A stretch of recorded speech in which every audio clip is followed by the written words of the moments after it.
hasta las No 10. estaba en pijama todavía. Sí, no, igual aquí, yo igual termino hasta las 10, 11 de la noche, entonces no. Totalmente, totalmente. Y más cuando una se entusiasma y le gusta lo que hace Sí, y decís, bueno, leo un poquitito más ahora que mañana por ahí no voy a poder. Y cuando te querés dar cuenta, ¿qué cocinamos a la noche? ¿Qué cenamos claro. hoy? ¿Qué Y ya cenamos a son, medianoche, no? y ya son las 11:30 de la noche, tal cual, así Sí, pasa. sí, terrible. Bueno, yo creo que si querés empezamos, Marina, porque también no te quiero quitar mucho de tu tiempo. Entonces, pues Adelante, claro bueno, que sí. buenas tardes, buenas noches a todos en Argentina, buenas tardes aquí en Guatemala. Bienvenidas a todas las personas que se están uniendo. Muchas gracias pues a Marina. La verdad que es una historia bastante curiosa y muchas coincidencias que al final pues nos hicieron coincidir y qué coincidencia más bonita. La verdad Entonces, que pues sí, la verdad que sí, sí, sí, hermoso. total. Bueno, solo para contarles en resumen, Marina tiene su Instagram, yo la empecé a seguir, soy de sus fans, de sus seguidoras, de su trabajo. Y ella fue hace como un mes más o menos, creo que Marina dijo que si llegaba creo que a 1000 seguidores iba a rifar una charla o una entrevista o lo que uno quisiera. Y pues yo voté y como a las 2 semanas Marina hizo el sorteo y cuando vi era la ganadora. Entonces, Así fue. pues sí, pues cuando me metí yo más que feliz al final de cuentas, porque también estamos, digamos, yo soy cofundadora de Laboratorio Sapiens, que es un proyecto bastante pequeño que estamos empezando aquí en Guatemala. Nuestro objetivo es fomentar el uso ético de las tecnologías digitales aquí en Guatemala y pues mi interés principal es el tema de la violencia digital, la violencia machista digital sobre todo. Entonces, pues al final por eso digo que fue una coincidencia bastante bonita. Tal Entonces, pues cual.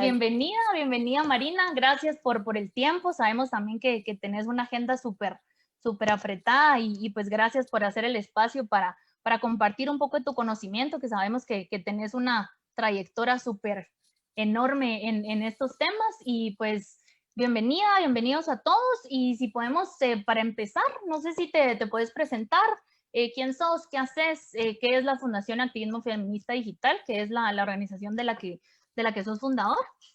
Bueno, muchas gracias, Melissa. Yo quiero ampliar esta anécdota que está comentando, porque fue muy cómico. En realidad empezó siendo un juego, un chiste.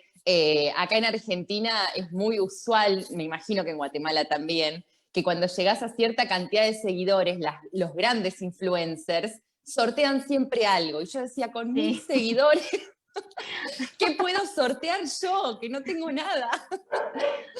Y la realidad es que una cosa llevó a la otra y dije, bueno, una charla. Cuando salió el nombre de Melissa, dije, bueno, voy a buscarla. Y ella estaba súper contenta y digo, ay, qué lindo, encima Guatemala, con lo que amo el país y me encanta además también esto de poder enlazarnos, ¿no? Cuando tenemos objetivos comunes, las mujeres estamos en un momento muy particular también de la historia, ¿no? Para poder enlazar, no solo enlazarnos desde lo personal, también desde lo político, también desde todo lo que tiene que ver con la construcción de un paradigma distinto. Así que nadie más feliz que yo cuando vi el nombre y dije, me alegro y vamos a hacer de esto un gran encuentro, lo mejor que esté a nuestro alcance, así que el placer es mío. Eso quería primero decirlo. Y en segundo término, bueno, entrando un poco a cuál es mi actividad y la razón por la cual hoy estamos llevando adelante este encuentro y esta charla. Yo soy abogada, especialista en Derecho Informático, recibida en la Universidad de Buenos Aires de la especialización, pero vivo y nací y estudié también el grado en la Universidad Nacional de La Plata. Yo soy de la ciudad de La Plata, que es la ciudad más grande de la provincia de Buenos Aires, que es la provincia más poblada de Argentina. Entonces, acá, desde lo que es la visión de una como habitante de este territorio, tenemos una pequeña parte visualizada, ¿no? Que es la parte de las grandes ciudades. Convengamos que Argentina es un país inmenso, con muchísima diferencia demográfica en cuanto a la distribución de la gente donde vive, bastante área rural, y también muchas desigualdades, ¿no? En el interior del país, que esto también pasa en todos los países de Latinoamérica, en el interior del país las mujeres vivimos una realidad absolutamente distinta de lo que se vive en las grandes ciudades, y todavía, a pesar de que el movimiento feminista, por ejemplo, en Argentina es muy, muy grande y cada vez, por suerte, es más poderoso y logra mayores conquistas, la realidad es que muchísimas mujeres todavía no tienen igualdad de acceso y de oportunidades y de ejercicio de derechos como otras que por ahí estamos en una mejor posición. Así que más allá de esto, que es una pequeña intro de cuáles son mis móviles sociales, si se quiere, y también que me atraviesan como mujer, yo soy feminista hace casi 15 años, tengo 35, casi 35, así que imagínense que gran parte de mi vida luchando por los derechos de las mujeres y por la reivindicación de los derechos de las mujeres, me encontré en un momento, ¿sí?, de mi vida en el que viré hacia el lado del estudio de las tecnologías de la información y la comunicación en la vida de nosotras, a través de una experiencia personal que me motivó también a darme, a llevar mi visión y mi interés a por qué Argentina estaba en una posición tan distinta en relación a otros países del mundo en materia, por ejemplo, de todo lo que era violencia digital.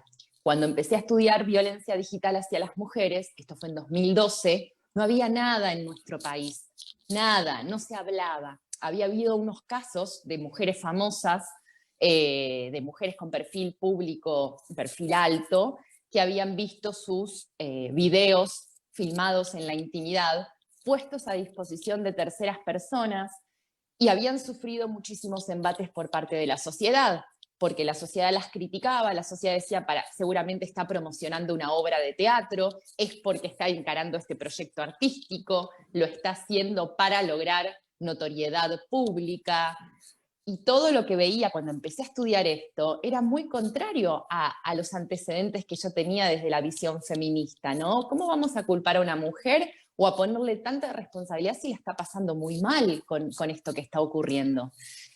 Una cosa llevó a la otra, y ante la falta de legislación en el país, desde ese momento, estamos hablando de 2013 ya, para esa altura, 2013, 2014, decidí empezar a esbozar un anteproyecto de ley que promueva la penalización de la difusión no consentida de material íntimo.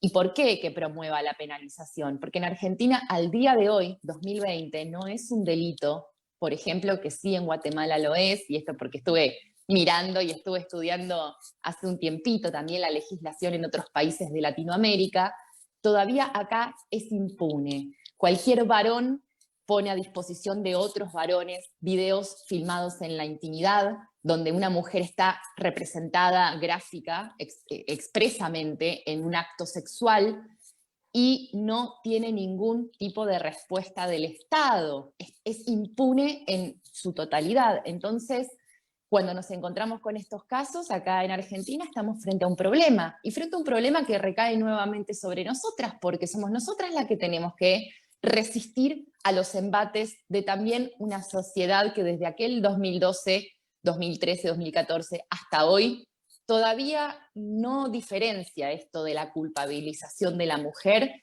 versus el ejercicio de la sexualidad libre, y que haya un agresor que usa eso en contra de ella, ¿no? Y también para generarle una transformación de vida obligada en la que ella se tiene que cuidar muchísimo, en la que todas nos tenemos que alterar todos los aspectos de nuestra vida para que no nos pase algo mayor. Cuestiones que ya les digo, una cosa lleva a la otra, y el estudio de la legislación que faltaba en Argentina hizo que este camino, que empezaba siendo de visibilización de la violencia digital, se conduzca hacia, o se dirija, también al estudio de otras situaciones en materia de tecnologías de la información y la comunicación, y nosotras, y a su vez nosotras con las TIC. Por ejemplo, la brecha digital de género. ¿Por qué tantas mujeres tenemos tanta fobia a usar las tecnologías, no? No nos hallamos, no nos encontramos cómodas, no entendemos demasiado, de repente también hay siempre un varón que nos va a explicar, ¿no? Siempre alguien va a venir para darnos una mano, para colaborar con nosotras o la problemática. Sin embargo, somos grandes usuarias digitales. Estamos 24 horas en las redes sociales. ¿De qué manera estamos en las redes sociales? ¿Qué es lo que exponemos? ¿Qué es lo que buscamos? La valoración o la aprobación masculina en gran parte. Nuevamente, la reproducción de estas cuestiones machistas que vivimos siempre. Esto, que era una bomba en su momento, para mí fue superador de todo tipo de visión que hubiese tenido. No me imaginé que ese camino condujera a donde termina conduciendo, que es 2016, frente a esta situación personal que me había motivado a estudiar esto y a meterme en la temática. Llevo mi caso ya estaba en la justicia, mi agresor difundió fotografías íntimas mías a más de 400 hombres en la ciudad en donde vivo, haciéndose pasar por mí, o sea que no era él el que había hecho circular el material, sino que supuestamente era yo la que estaba haciendo circular el material a través de un perfil falso. Yo llevo mi caso a la justicia y en 2016, esto fue 4 años después de que me pasó por primera vez el primer abordaje de un hombre que supuestamente conocía mi vida entera y yo no sabía ni quién era, que eran estos terceros que recibían el material. En 2016 llevo mi caso a los medios de comunicación para lograr mayor resguardo, porque la justicia en Argentina no estaba haciendo nada, mi agresor seguía libre y las fotos seguían circulando. 4 años después, imaginen lo que es esto para una mujer que se ve absolutamente expuesta en su sexualidad y que con el fenómeno de la viralización cualquiera lo puede tener. No solo expediente penal en el medio, también en el fuero civil, daños y perjuicios, medidas de protección como botón antipánico, restricciones, medidas de restricción, ¿no? Prohibición de acercamiento, todo tipo de arbitrios judiciales intenté para que mi agresor finalmente de alguna manera se vea, ordenado por la justicia a cesar en su comportamiento. Cuando llevé mi caso a los medios de comunicación, que fue en 2016, me encontré con la otra etapa de todo este recorrido. Y la otra etapa del recorrido fue la cantidad de mujeres en el país que, habiéndose enterado de lo que me estaba pasando a mí, empezaron a recurrir a mí y a decir, me pasa esto, me pasa lo mismo, estoy viviendo lo mismo. Fue una oleada impresionante. Yo llegué a mi casa muy estresada, imaginen de hablar esto en televisión. Para mí había sido un gran hito personal y además muy desafiante. Esto también parte de lo que nos tenemos que encontrar para defendernos, ¿no? Cosas que incluso a veces no necesariamente queremos, pero era realmente una cuestión de vida, porque ya ahí tenía peligro de vida yo con respecto a mi agresor. Y con estas mujeres que se encontraron con esta identificación, en mi caso, tuve una revelación y la revelación fue: hay que ver de qué manera cubrir este vacío del Estado. Y ahí fundé la Fundación Activismo Feminista Digital junto con mis 2 abogadas, que fueron quienes me acompañaron en todo este proceso y quienes me ayudaron también a intentar un camino superador.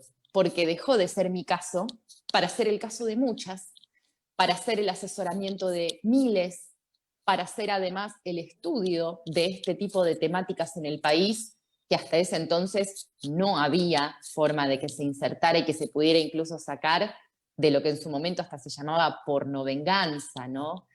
Eso podemos hablarlo después, del componente sexista que incluso hasta terminológicamente se le coloca a esta problemática. Y desde allí, Fundación Activismo Feminista Digital no paró de crecer. Por un lado, muy mal, porque crece a partir de la demanda inmensa de mujeres por soluciones y por requerimientos de asesoramiento y de consultas. Y por otro lado, maravillosa, porque nos permitió insertar estos temas.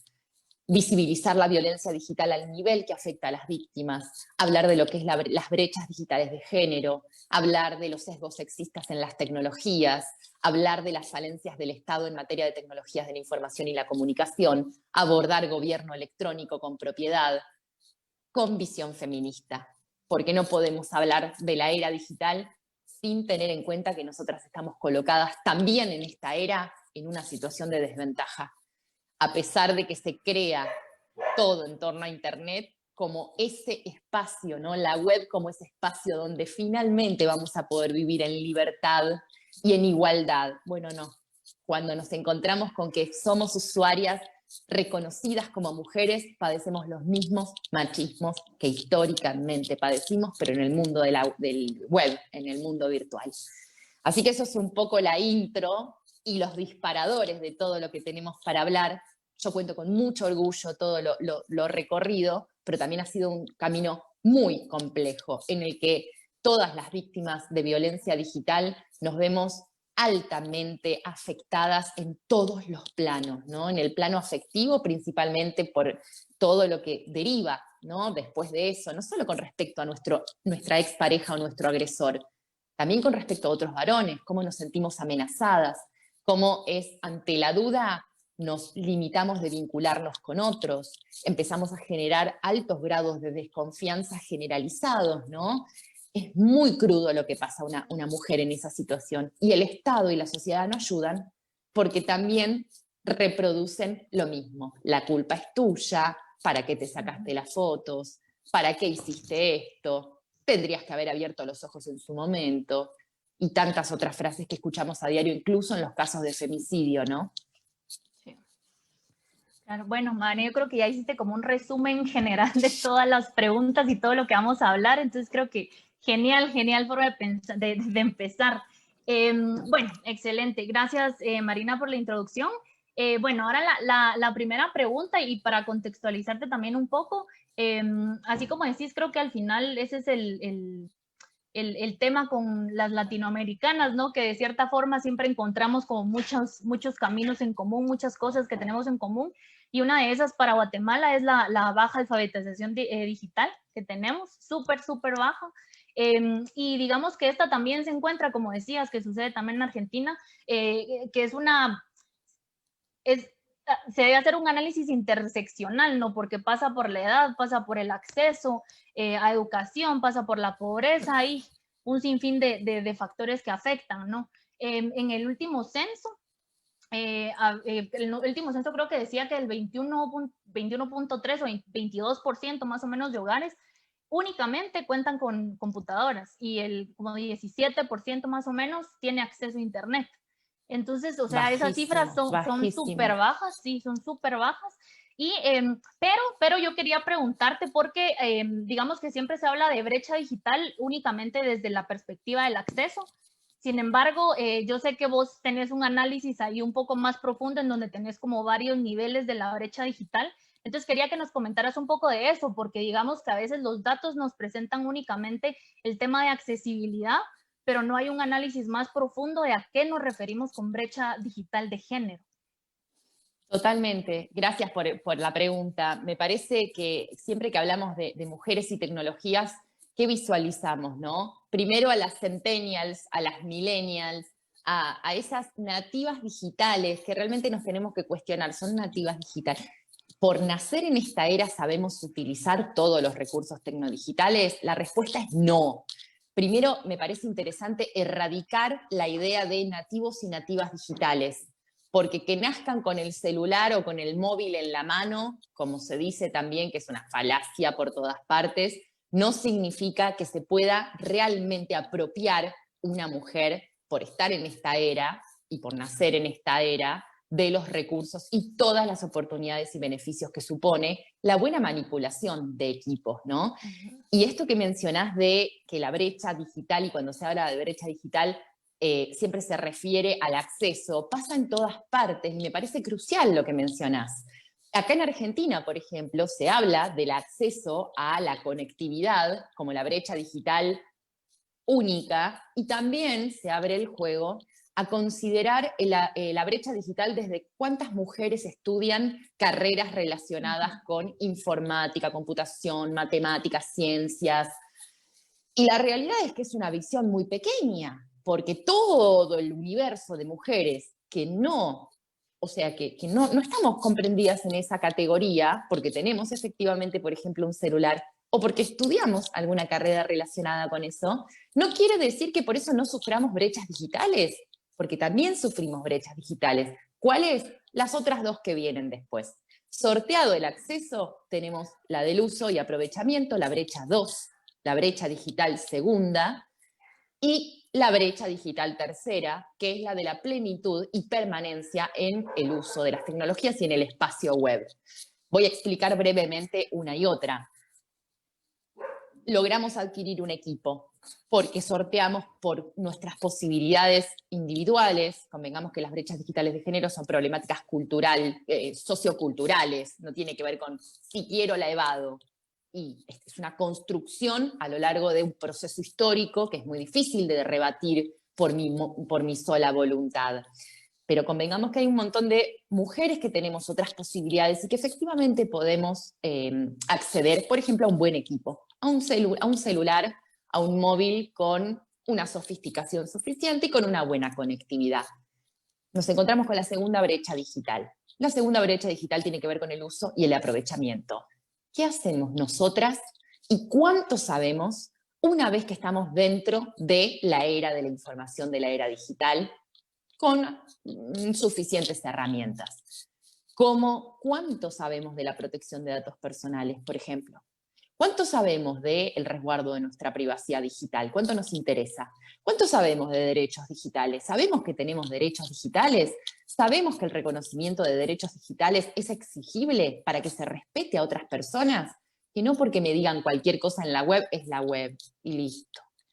No, sabemos que como usuarias digitales, como productoras, como desarrolladoras, como generadoras de contenido, tenemos posibilidades efectivas de lograr mejores oportunidades, mejores recursos. Si sabemos todo esto, cuán limitado también es nuestra participación e intervención, ¿no?, en estos procesos. Y nosotras tenemos nuestro Instagram, tenemos nuestro WhatsApp.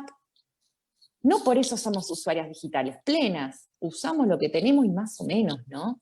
Lo usamos a medida que más o menos nos damos maña, nos damos algún tipo de idea, y esto se vio muy reflejado durante 2020. Nos agarra la cuarentena a nivel mundial y lo único que nos queda es la virtualización. La gran mayoría de las personas se quiso morir en el tiempo de la virtualización obligatoria, porque nunca había hecho una videoconferencia. ¿Cómo puede ser que en la era de la información nunca se haya tenido la posibilidad de hacerlo? Porque se desconoce, porque se repele. Yo no entiendo nada, ¿no? Si no nos vemos presencialmente, ni nos veamos, ¿no? Todo eso hasta este año. Y este año se puso sobre la mesa la necesidad de lo que mencionabas hace un rato, tal cual, obligadamente, de lo que mencionabas hace un rato, de la alfabetización digital, porque el uso y el aprovechamiento de las tecnologías no se logra por el hecho solo de poder acceder, se logra por el hecho de conocer lo que estamos transitando y poder elegir y poder optar y poder negarnos. ¿En cuántos sitios web aceptamos cookies así y después nos asustamos porque Google nos escucha? Esto es la alfabetización digital. No lo sabemos la mayor parte de las mujeres y es una realidad. Uno de los índices de Fundación Activismo Feminista Digital en materia de alfabetización digital, por ejemplo, tiene que ver con cuántas usuarias conocen de medidas de seguridad digital o medidas de seguridad informática para aplicar a sus equipos. Más del 73% desconoce cómo instalar un antivirus, cómo encriptar. ¿Qué es encriptar? Y lo escuché por ahí, pero no sé, no entiendo nada. ¿Sabes quién entiende? Mi hermano. Mi hermano que está metido con esas cosas, siempre el varón referente, ¿no? Esto también es reproductor de la brecha digital de género, no es casual. Por último, si incluso supiéramos nosotras cómo incorporar todos los recursos tecnodigitales y aprovecharlos en lo máximo que podemos, o lo que está a nuestra disposición, nos encontramos con la tercera brecha, el tercer nivel para ver cómo estamos las mujeres paradas. ¿Y con qué nos encontramos con esto? El nivel de la plenitud. Una vez que nosotras somos usuarias y que sabemos utilizar las tecnologías y que nos desempeñamos con meridiana fluidez, nos encontramos con que el espacio web es altamente hostil para nosotras. Desde comentar un blog hasta una agencia de noticias. ¿Qué pasa cuando tenemos un Instagram abierto? ¿Quién se contacta con nosotras y con qué fines? ¿Qué cosas tenemos que tolerar? ¿Qué pasa si contestamos en Twitter? O si tuiteamos algo, la oleada de comentarios machistas sumamente hostiles, hacen que en gran parte de los casos esta brecha tercera impida la plenitud, porque muy probablemente vamos a autoexcluirnos. No, es demasiado para mí, probé y no fue. Y así se apagan nuestras voces en la era de la información.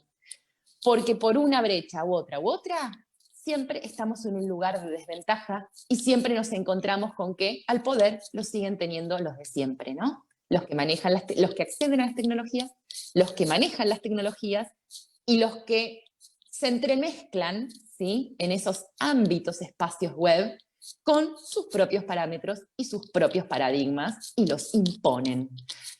Es muy complejo interpretar esta era de la información sin perspectiva feminista, porque no podemos desconocer que para nosotras la experiencia tecnodigital es completamente distinta, ¿no? No sé qué pensás vos, Mary. Sí, pues justamente por ahí va mi siguiente pregunta y mi siguiente intervención. Y es, ¿por qué crees que es importante, digamos, la perspectiva feminista, como decías, en el desarrollo de tecnologías, en la disputa del espacio digital? O sea, ¿qué nos dicen las aplicaciones que están desarrollando, como decir, los mismos de siempre, los hombres, ¿no? O sea, los hombres, no sé, yo el año pasado estuvimos trabajando ahí un poco con el tema de blockchain y pues a mí me sorprendía que todo era hombres. O sea, no quiero decir que no hay mujeres, porque no es eso, pero uno va y en su mayoría todos eran hombres. Entonces, o sea, ¿qué pasa o cuáles son los efectos de la falta de hombres, de mujeres, perdón, de mujeres con perspectiva feminista en el desarrollo de las tecnologías, en la perspectiva de cómo desarrollamos estas tecnologías, ¿no? Porque como decís, o sea, miramos las aplicaciones que han sido hechas por hombres, o digamos cómo los algoritmos nos definen como mujeres, cómo los algoritmos, no sé, cuando uno busca algo en Google, cuando uno busca algo, o sea, ¿qué me van a tirar a mí como mujer y qué le están tirando a un hombre? ¿Y por qué se da eso al final? Porque los mismos desarrolladores de tecnologías son, ahí sí que es este problema estructural del patriarcado en donde están los hombres siempre, los mismos de siempre, en esto, ¿verdad? Entonces, ¿por qué es importante la perspectiva feminista en esto? Justo hablé de este tema. Qué interesante, qué alineado, viste que a veces es cósmico cuando una, Coincidencias. como lo del Sí. sorteo. Justo hablé de esto mismo esta mañana en una entrevista de radio, porque fue muy interesante el planteo. De hecho, también recojo este planteo que me haces y digo, excelente disparador, porque en definitiva siempre estamos colocadas en ese lugar de receptoras, ¿no? Culturalmente y en el sentido de la desventaja en que estamos colocadas como seres humanas en una sociedad, ¿sí? Siempre estamos como de última, al costado, las que se escuchan cuando se quejan, si no, se las tapa, ¿no? En esta misma desventaja que estamos colocadas, sin dudas, también tenemos muy poca intervención y participación posible en lo que es el desarrollo de las tecnologías. El índice que se está manejando a nivel, por ejemplo, universitario, de mujeres que terminan graduándose en carreras relacionadas con tecnologías y afines, es del 17% de la comunidad universitaria. 17%. O sea, de 10 personas, una y una cabeza son quienes se reciben y son mujeres, ¿no? Quienes se gradúan con un título. E imaginen la dificultad de, con estos índices, entrar a trabajar a un espacio con una idea renovadora, con ganas de poner nuestra visión como mujeres, de llevar adelante esta cuestión de las necesidades del sector poblacional y tener que sentarse a debatirlo con 8 hombres, con 9 hombres. Nos vamos a encontrar con esa famosa mesa familiar en donde una dice una palabra y yate, ¿no? O cerra el pico, o de nuevo está opinando. Esto también se reproduce en la industria tecnológica, ¿no? Y es muy lamentable, porque también lo que pasa, me imagino que es una cuestión latinoamericana, pero acá en Argentina se está suavemente se está empezando a visibilizar. Muchas empresas, digo, el sector privado, desarrolladora de tecnología, tiene políticas que tienden a la inclusión de mujeres y diversidades. Pero en realidad esto es solo marketing, esto es solamente la etiqueta para que digan qué inclusiva que es la empresa tal, porque por dentro, en los equipos de trabajo técnicos, las mujeres terminan abandonando, porque son, repito, una con 10 varones o son dos en las que les dan tareas feminizadas dentro de las tecnologías, ¿no? Esto de la base de datos, el archivo, el registro, la parte relacionada con realmente poder elevar nuestras voces y decir, apelo a la infraestructura, me coloco ahí, denme el lugar, eso no termina ocurriendo. Con esto como marco de la situación, se van construyendo tecnologías a partir de la visión de varones. Y lo peor de todo es que esa visión de varones es no solo hegemónica, en el sentido de va a ser generalizadora.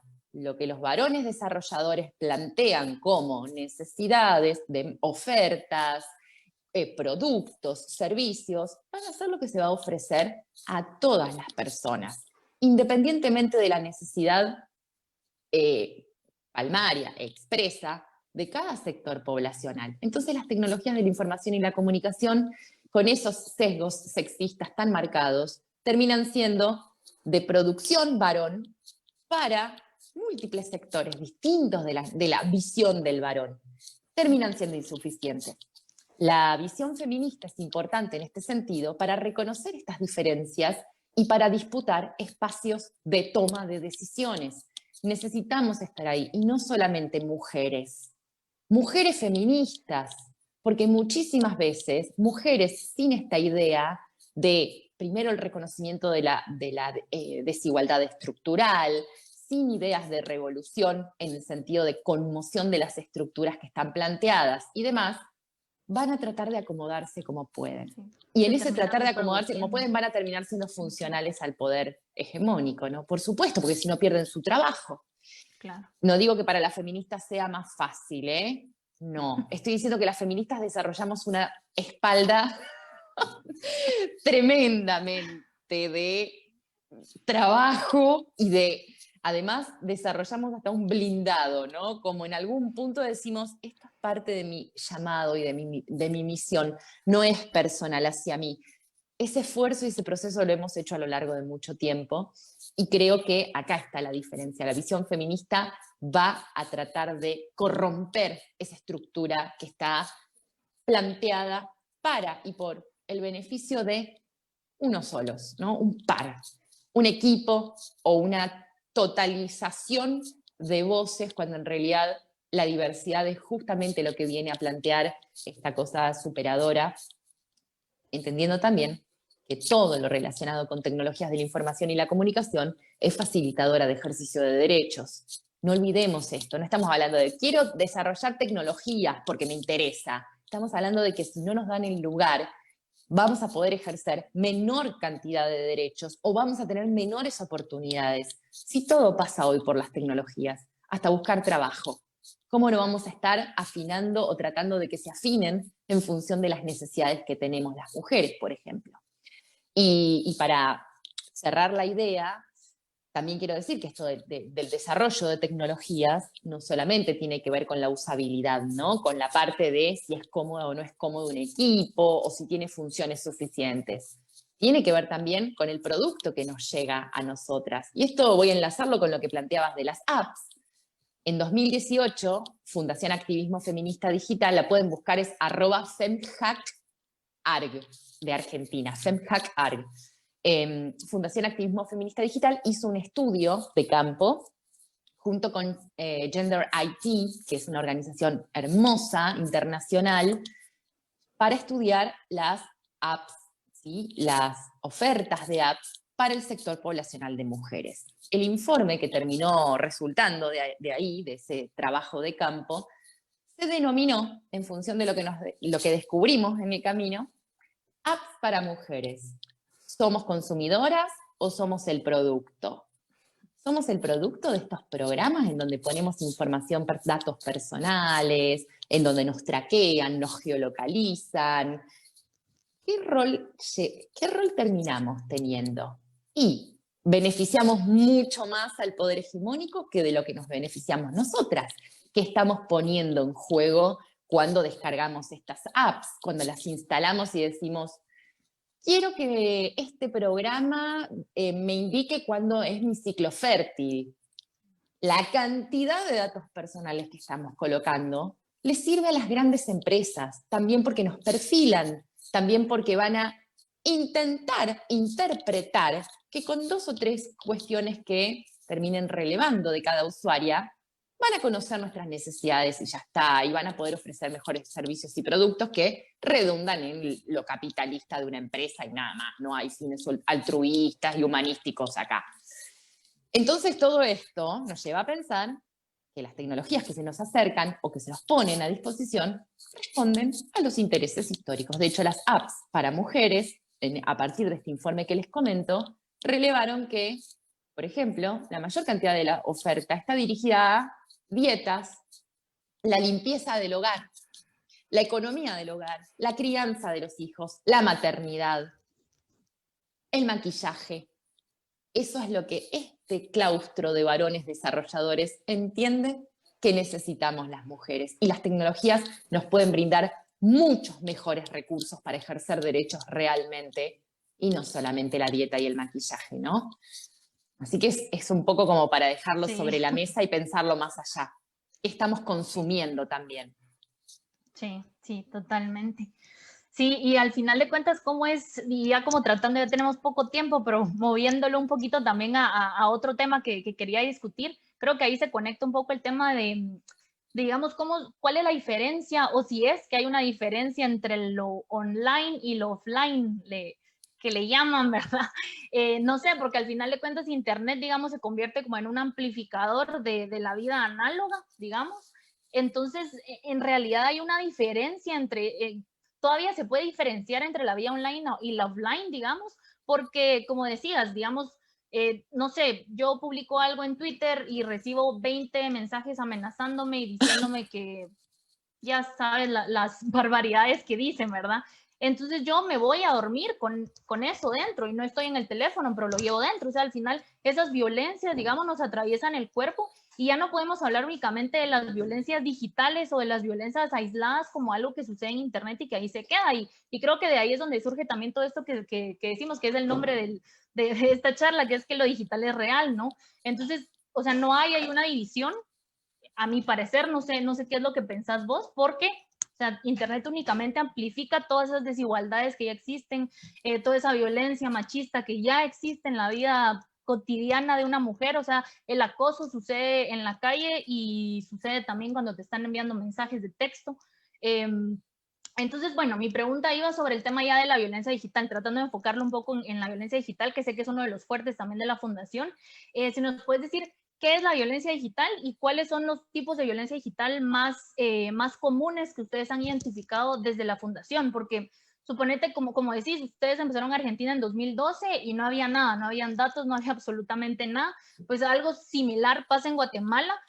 No es de que no suceda, o sea, porque yo desde hace tal vez 10, 15 años recuerdo y era algo tan normalizado, ¿no? Que uno escuchaba como, ay, es que están pasando un video por infrarrojo en aquella época, que por el infrarrojo le están pasando el video, pero en ese momento uno lo normalizaba y era como, pues, no, o sea, no dimensionaba de cierta forma uno lo que eso conlleva, ¿no? Y antes de eso era por correo y antes de eso era por disquete. Entonces, digamos, esas violencias siempre han existido. Aquí en Guatemala es un tema de cierta forma incipiente. Hay muchísimos casos que ya, pues, que han sucedido. Y bueno, como decías lo de la ley, en la ley de aquí en Guatemala sí se tipifica el tema de la difusión de fotografías y etcétera, etcétera. Y todas las demás, digamos, violencias no se tipifican, pero sí de cierta forma se pueden como pelear desde la ley de violencia contra la mujer. Entonces, bueno, ahorita ya me desvío un poco a lo legal, pero nos puedes decir qué es la violencia digital y cuáles son los tipos de violencia digital más comunes que ustedes han identificado en Argentina, que me imagino que debe ser también algo muy similar para acá, ¿verdad?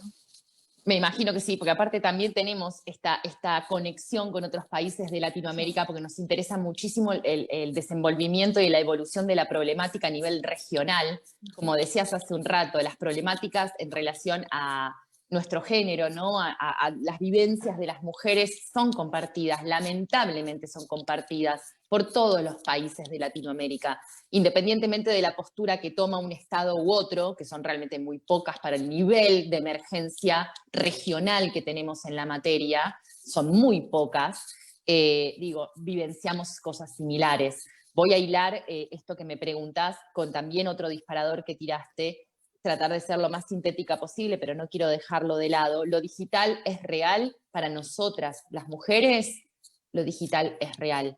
El varón puede recibir un ejército de trolls que le digan, y porque vos, la verdad que en aluvión online, cerrar la cuenta y dormir tranquilo. Nosotras no sabemos si entre esos que nos están acosando en las redes sociales no está nuestro próximo acosador en la vida real, o no es nuestro vecino con el que hablamos todos los días, o alguno de ellos no va a terminar pasando la raya, ¿no? Cruzando la brecha cruzando, digamos, el umbral de lo virtual hacia violencia física, por ejemplo, hacia un femicidio. La realidad de las mujeres hace que la violencia digital sea violencia real. Y no hay dudas. Para los varones puede ser simplemente un, sí, me tuve que bancar, tuve que tolerar, que estaban politizando una cuestión y yo dije algo y chau, 3 días no entro a determinada red social y se terminó. Los varones pueden hacer esa diferencia, esa división, porque no viven el nivel de violencia machista omnipresente que vivimos nosotras, ¿no? Entonces, es una frase que no es inocente en el sentido de visibilizar también lo que pasamos nosotras. La violencia digital es violencia real porque para nosotras gran parte de las vivencias en la sociedad son violentas, ¿no? Y son machistas. Y además no sabemos a dónde nos puede llevar. Dicho esto, quiero comentar en relación a esto que me planteabas de la violencia digital. Bueno, lamentablemente cada vez es más cruda, cada vez es más enrevesada, más compleja. No es lo mismo las formas de violencia digital que se detectaban en 2012 que las que se ven hoy. Hoy por hoy, una de las formas de violencia digital, por ejemplo, durante la cuarentena que se dio en Argentina, fue tomar fotografías de perfiles de mujeres regulares, cotidianas de la vida, sin necesidad de conocerlas, que tenían públicas en sus Instagrams, por ejemplo, con lencería o con trajes de baño, y colocar ese material editado, sí, editado me refiero a una foto detrás de otra como videos, en páginas pornográficas, lo cual subió el alerta y el nivel de desprotección de cada una de esas usuarias que veía su fotografía absolutamente carente de contenido sexual dentro de un portal pornográfico al que tienen acceso millones de usuarios consumidores de pornografía y de cuerpos de mujeres durante el día. Es tremendo. También el año pasado, 2019, una de las formas de violencia digital que se vivenció y que, nada, pusimos el grito en el cielo, ¿hasta dónde esto va a llegar? Fue la videograbación de violaciones de mujeres y hacerlas virales. Ya no es ni siquiera una cuestión de el video que grabé con mi exnovia. Ahora te agarro entre 4, con 4 amigos, y esa situación absolutamente lesiva la va a conocer toda tu ciudad. Hay que diferenciar violencia digital de violencia telemática también. Esto es algo que voy a dejar instalado. La violencia digital es todo acto machista que atenta contra derechos digitales. La identidad digital no es la misma que la identidad física. La identidad física es la que figura en el Documento Nacional de Identidad y la que está en los registros públicos. Ahora, la identidad digital es lo que se construye a partir de nuestra voluntad y nuestro contenido y la información que brindamos, y lo que construyen los terceros y las terceras en función de quiénes somos y de la información que dan. Entonces hay que diferenciar eso. Si bien lo digital es real, hay una parte que tiene muy autónoma de tratamiento lo digital. Por ejemplo, los derechos digitales, que son distintos de los derechos que hemos históricamente reconocido y trabajado. Tienen otro alcance. tienen otra cuestión, porque acá es permanente, se diluyen las fronteras del tiempo y se diluyen las fronteras territoriales. Pasa acá y está pasando en el mismo tiempo en mi video, está circulando en España. Este tipo de caracterizaciones las tenemos que hacer cuando hablamos de la era digital también. Y el nivel de lesión y de daño que genera que no haya estos límites, ¿no? Y la violencia telemática, por otro lado, es todo acto machista que atenta contra los derechos tradicionalmente reconocidos, pero a través de las tecnologías de la información y la comunicación. Por ejemplo, una amenaza a través de WhatsApp. No necesariamente afecta a derechos digitales, nuestra identidad digital, nuestra libertad de expresión en Internet, nuestra reputación digital, nuestra autodeterminación informativa. No afecta a esos, pero sí afecta nuestra integridad psicológica, derecho ya reconocido a nivel constitucional, nuestra tranquilidad, nuestro bienestar, nuestra vida libre de violencia machista, afecta a otros derechos que ya exceden el plano virtual y que se protegen por fuera del plano virtual, pero a través de los recursos tecnodigitales. Por tal como pueden, como podemos llegar a concluir de esto, la violencia machista, digital y telemática puede adquirir múltiples formas y de hecho año tras año es peor, desde el acoso virtual, que no es simplemente un qué linda que estás, es acabo de pasar por tu casa, te vi saliendo, desde un usuario anónimo. A nosotras nos eleva el nivel de sensación de desprotección a puntos inimaginables. No salimos, cambiamos nuestra rutina, decimos que alguien nos acompañe. Esto es lo que estamos vivenciando nosotras, ¿no? El hackeo o el craqueo, en realidad, el acceso indebido a redes sociales es otra de las grandes problemáticas. Acá en Argentina está legislado parcialmente, porque en realidad la justicia no lo entiende, según el delito que está legislado, que es el acceso indebido a sistemas informáticos. Las redes sociales no necesariamente son sistemas informáticos. Ahí hay un discurrimiento entre es, no es, bueno, a ver, mi novio se metió, mi expareja se metió en las redes sociales mías, me vio contacto, sabe a dónde voy a ir, sabe con quiénes hablo, es una invasión absoluta a la privacidad, y también se discute desde la justicia si es lesivo de derechos o no. Eso es donde estamos paradas, ¿no? En este cúmulo de múltiples formas de ataque que realmente nos llevan a lugares muy feos de vivenciar una era que está plagada de oportunidades, y por eso todo lo que es el abordaje de violencia digital hacia las mujeres tiene que ser hablado y visibilizado, porque gran parte de todo lo que pasa con esto se subestima. ¿Por qué? Porque nuevamente se piensa como un varón. El varón cliquea, cierra la sesión y se va a dormir. Nosotras al otro día nos encontramos también con toda una situación de vulnerabilidad aumentada a la que tenemos que además tratar de hacer nuestra vida, ¿no?, lo mejor posible ya en lo analógico. Es demasiado, y creo que esto nos pone también en una situación que realmente es lesiva de por sí de derechos constitucionales, de derechos básicos, como les decía, el bienestar y la vida libre de violencia machista, ¿no?, que tiene que ser resguardado por todos los estados porque son tratados internacionales, son jerarquía máxima, no estamos hablando acá de una cosa menor. Claro, claro, sí. No, y al final justo eso pensaba, ¿no? ¿Cuál es como la escalabilidad de la violencia digital? Porque, como decís, para un hombre fácil apago el teléfono y ya no recibo los mensajes, pero digamos, para las mujeres, ¿en qué se convierte el que alguien haya compartido mis fotos? O sea, ¿en qué se convierte, como decís, el que alguien me esté enviando mensajes de que está fuera de mi casa, que tal vez no lo está, pero el simple hecho de pensar que está afuera de mi casa, alguien viéndome, o sea, nos lleva hasta dónde nos lleva, ¿no? A trata de mujeres.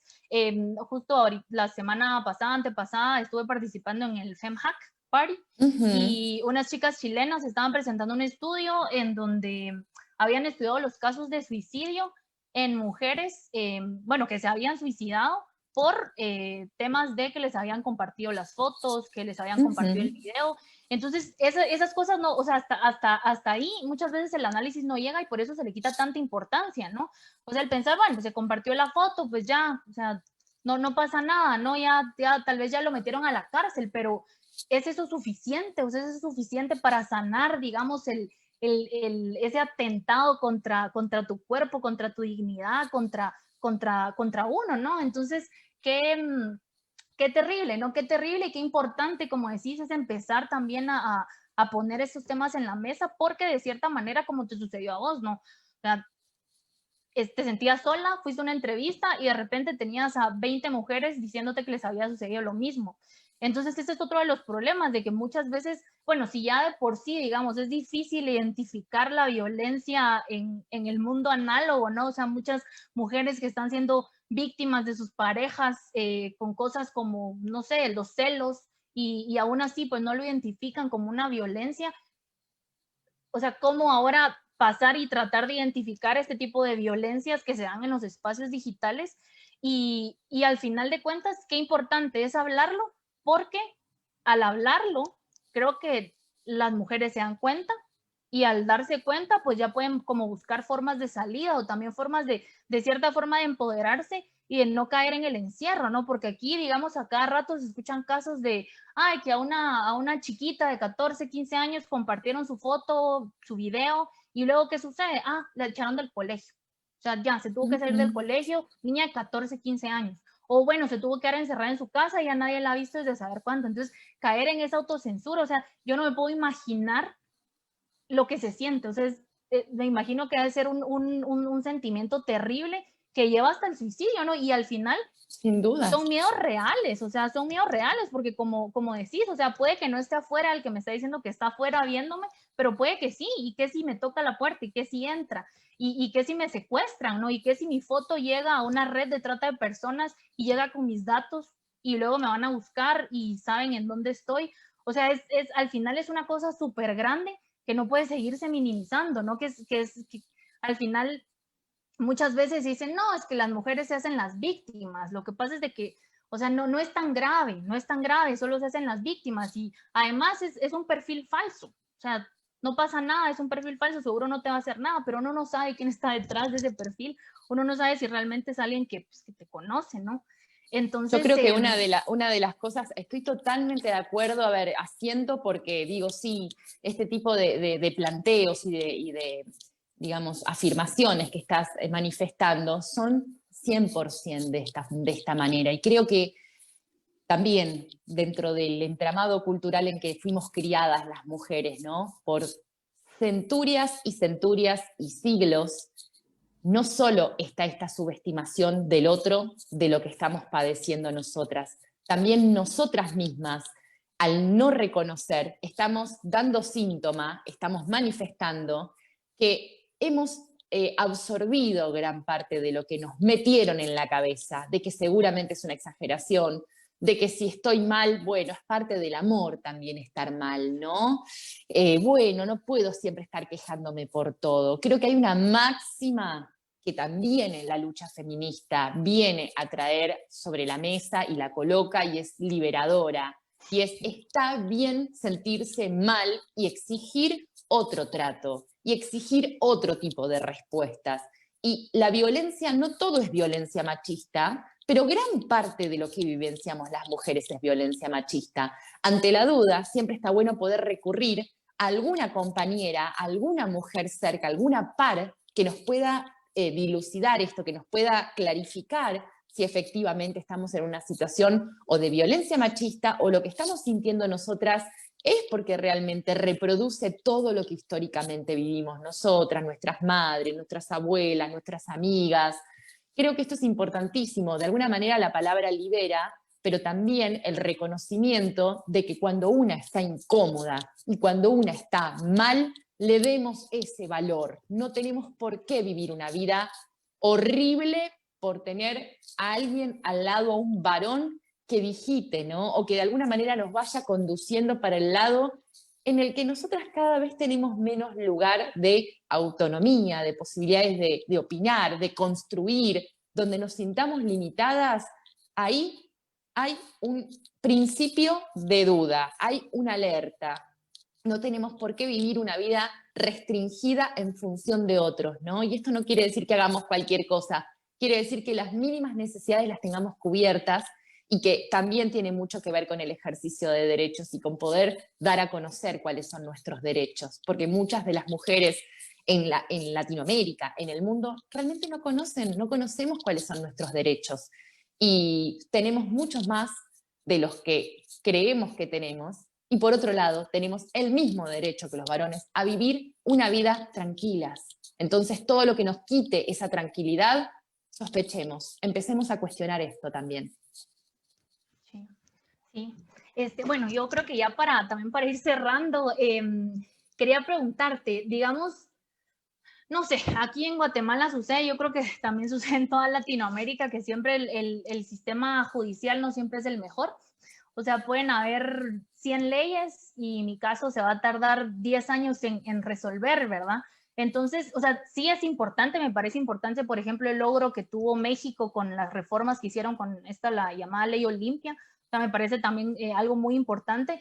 Sin embargo, pensando un poco más allá de las leyes, ¿qué otras formas o qué otras soluciones o qué otras salidas hay para visibilizar y superar, digamos, el problema de la violencia digital, de las desigualdades de las mujeres en Internet?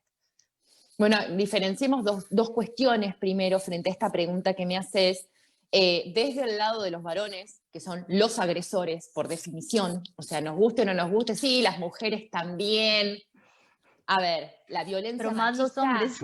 la violencia machista viene de una estructura cultural en la que los que tienen el poder son los varones, punto. No hay violencia de género inversa, violencia de género hacia los varones.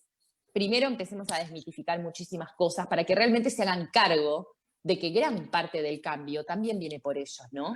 Cuestionarse su masculinidad, con qué cosas se sienten que son poderosos, que tienen a las mejores mujeres, qué necesidad de la cofradía entre los varones, mirá con quién estuve, fíjate la foto que le saqué, los grupos de WhatsApp internos de varones, que es una circulación de material íntimo de mujeres que no saben que están siendo expuestas de esa manera, el silencio entre los varones, que es tan, digamos, corrompedor, ¿no? De lo ético también, y de un desenvolvimiento en un plano de respeto a otras personas, o a nosotras, mejor dicho, a nosotras, y diferenciemos qué les corresponde a ellos y qué nos corresponde a nosotras, porque tampoco tenemos responsabilidades en la misma medida. Donde están los agresores, la responsabilidad es de los agresores, de cambiar estas reglas y de empezar a concientizarse, ¿no? y a cuestionarse estos temas, estos asuntos,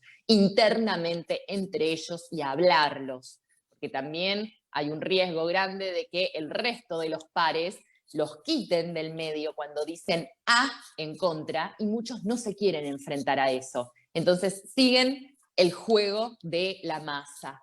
Hay que animarse también para hacer el cambio, pararse desde otro lugar. Y si no, el cambio los va a venir a arrollar, porque hoy por hoy ya los está poniendo, ¿no?, contra la pared y les está diciendo, esto estás haciendo mal. Después se quejan de los scratches, después se quejan de no sé qué. Quienes me conocen saben quién soy, sí, justamente, por eso estás escrachado en las redes sociales, ¿no? Creo que es momento de que se paren desde otro lugar.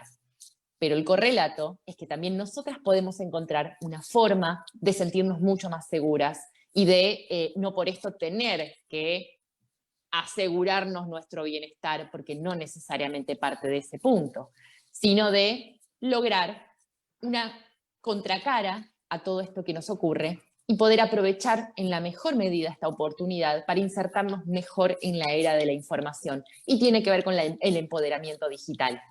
Y el empoderamiento digital es la alfabetización digital, es lo que veníamos hablando en función de conocer nuestros equipos, de animarnos también a conocer nuestros derechos digitales, de cuestionar cómo las tecnologías están desarrolladas y planteadas, de animarnos a exigir también a el resto de la sociedad que respete esos derechos y que además nos coloquemos como actoras, ¿no? Como partes proactivas en el sentido de esto es lo que yo quiero, esto es lo que yo necesito.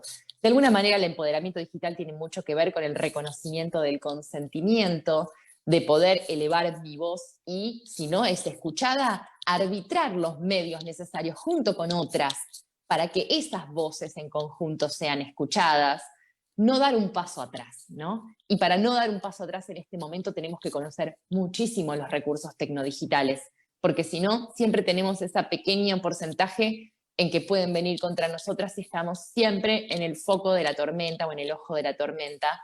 y creo que es un trabajo sostenido, que hay que hacerse por delante con mucho esfuerzo, pero en gran medida este tipo de encuentros y de diálogos hacen despertar algo en cada una, ¿no? Y a su vez que una pueda ser agente difusora a otras pares, principalmente otras pares que ya se sienten excluidas de por sí o porque pasaron una situación de violencia digital y ya no quieren saber más nada, o porque no les interesa y creen que no lo necesitan. Esto es una demanda real.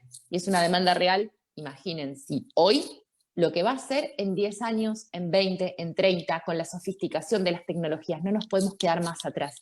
Y esto tiene que ser un compromiso con una y con el resto de las pares. Mientras ellos que empiecen por el proceso que las mujeres empezamos hace 10 años, a ver si empiezan a pensar un poquitito dónde están parados y el daño que genera su omnipotencia, que no es tal tampoco, porque cuando necesitan acompañamiento y necesitan contención, ahí estamos nosotras para ofrecer nuestra mejor parte como seres humanas, ni siquiera en el sentido de la sensibilidad de las mujeres y esas cosas que se dicen que tampoco, también cuestiones patriarcales muy convenientemente colocadas sobre nosotras de tipo, ocupate de esto y de nada más. Nosotras podemos ser sensibles y también podemos ser guerreras y también podemos ser cuestionadoras y también podemos ser corderitas así como, ¿no? Cachorritas y todo bien. Y podemos ser quienes queramos ser. El tema es que no nos veamos limitadas. Ellos que se cuestionen y nosotras que nos empoderemos digitalmente, creo que es un poco la síntesis de esto que estamos hablando y por donde me da la sensación que el camino viene, ¿no? Excelente, muchísimas gracias Marina. Yo creo que ya vamos a ir cerrando, solamente pues antes de terminar, no sé si hay alguna pregunta entre las personas que están en el Facebook Live, para aprovechando que tenemos a Marina por acá. No sé si hay alguna pregunta, déjame ver. A ver, yo creo que no.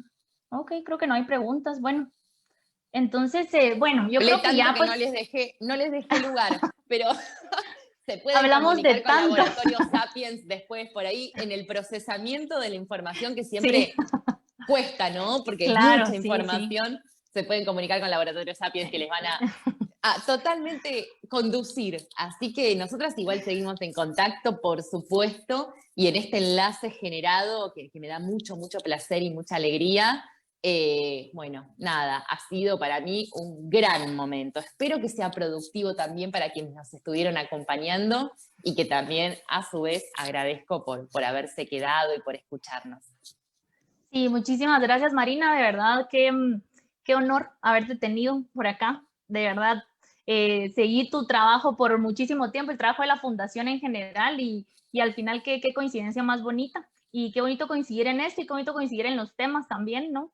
Entonces, pues muchas gracias. Yo no sé, la verdad que para cerrar, porque algo, digamos, que por lo que yo de cierta manera quiero luchar y quiero pelear, es porque dejemos de hablarnos entre las convencidas. No sé si me entendés. O sea, Sí, te entiendo. sí, o sea, ¿me entendés? O sea, hablarnos entre las que ya sí, tener razón, sí, ¿me entendés? O sea, dejar de hablarnos, bueno, continuar la discusión, por supuesto, entre las convencidas, pero llevarlo más allá, ¿no? O sea, llevarlo más allá, a llevarlo a las personas que no saben qué es la violencia digital, o sea, llevarlo a las personas que creen que la violencia digital es normal y cambiarles un poco el chip, ¿no? O sea, despertarles un poquito la curiosidad para que se informen, ¿no? Para que se informen y creo que esa es la forma de que poco a poco se puede ir generando también un cambio, ¿no? Entonces, sí, definitivamente que gracias. Creo que tenemos una pregunta. Me están diciendo que hay una pregunta. Dice Marina, ¿qué recomendaciones para las mujeres y cómo involucrarnos en estos movimientos? Pregunta Ale Quiñones.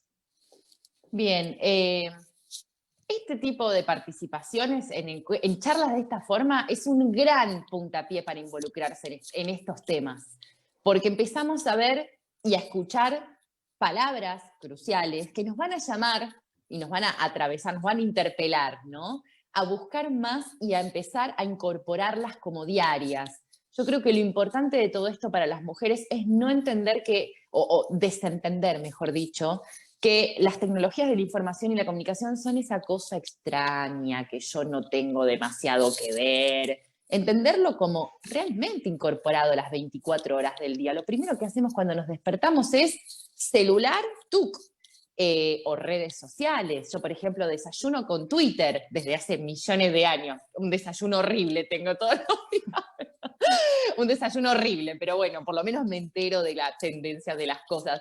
Sin embargo, tendemos a creer y a sostener que solo para quienes entienden de la parte dura, de la parte de infraestructura. Tenemos que entender que las tecnologías tienen un montón de betas, ¿no?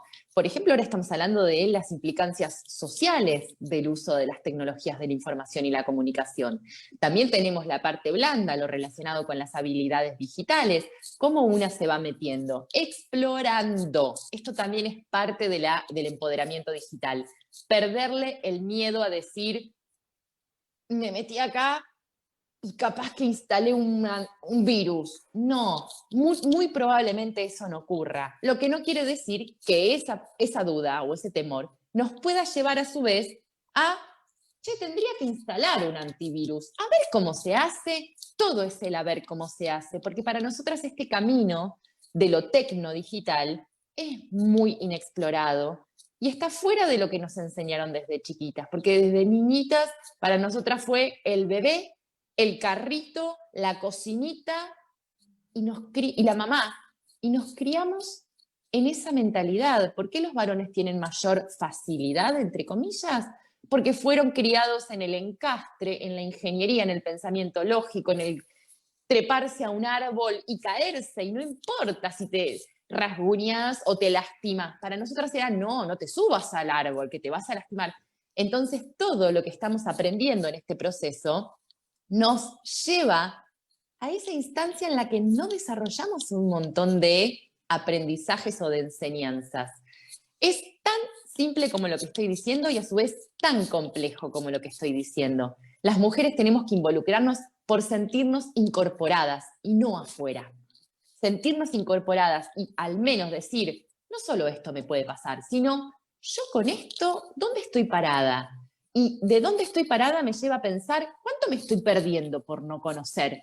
Ahí es como una abre camino despacito, pero siempre sentirse que además nunca es suficiente, ¿no?